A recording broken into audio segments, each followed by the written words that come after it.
La Santa Biblia, Libro de los Hebreos, capítulo 9. Ahora bien, aún el primer pacto tenía ordenanzas de culto y un santuario terrenal, porque el tabernáculo estaba dispuesto así. En la primera parte, llamada el lugar santo, estaban el candelabro, la mesa y los panes de la proposición. Tras el segundo velo estaba la parte del tabernáculo llamada el lugar santísimo, el cual tenía un incensario de oro y el arca del pacto cubierta de oro por todas partes, en la que estaba una urna de oro que contenía el maná, la vara de Aarón que reverdeció y las tablas del pacto. Y sobre ellas los querubines de gloria que cubrían el propiciatorio, de las cuales cosas no se puede ahora hablar en detalle. Y así dispuestas estas cosas en la primera parte del tabernáculo, entran los sacerdotes continuamente para cumplir los oficios del culto.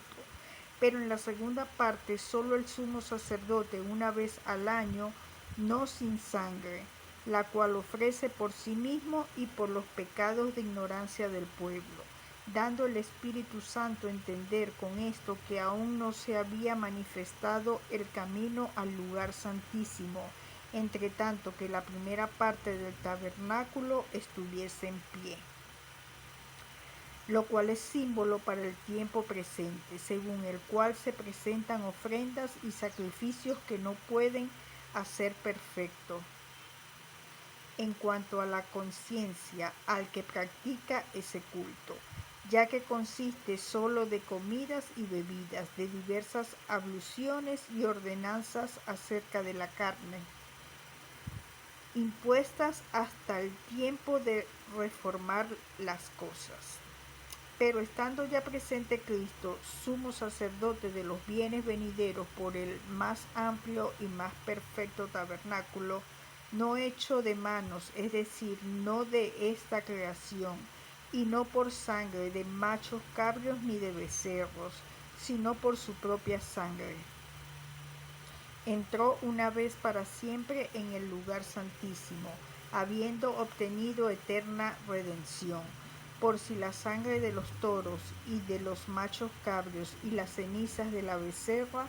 rociadas a los inmundos, santifican para la purificación de la carne. Cuanto más la sangre de Cristo, el cual mediante el Espíritu Eterno se ofreció a sí mismo sin mancha a Dios,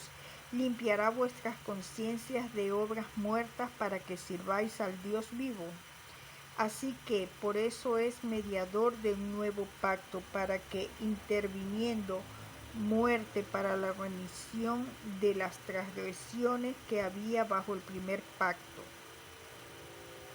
los llamados reciban la promesa de la herencia eterna, porque donde hay testamento es necesario que intervenga muerte del testador,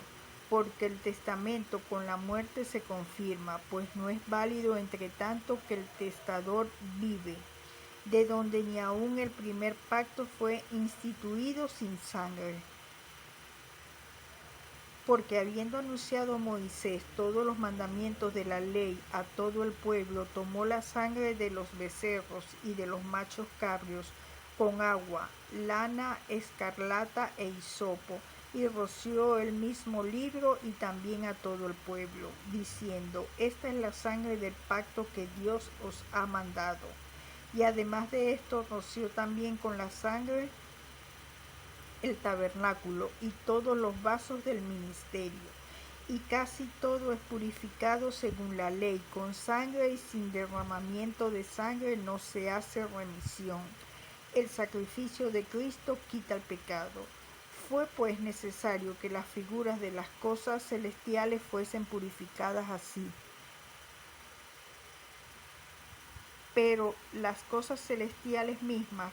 con mejores sacrificios que estos, porque no entró Cristo en el santuario hecho de manos,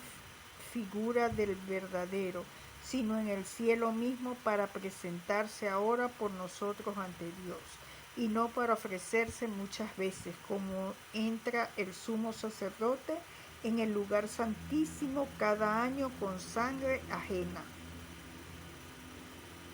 De otra manera, le hubiera sido necesario padecer muchas veces. Desde el principio del mundo, pero ahora, en la consumación de los siglos, se presentó una vez para siempre por el sacrificio de sí mismo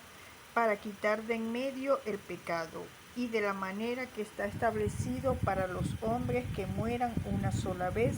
y después de esto el juicio. Así también Cristo fue ofrecido una sola vez para llevar los pecados de muchos, y aparecerá por segunda vez sin relación con el pecado para salvar a los que le esperan.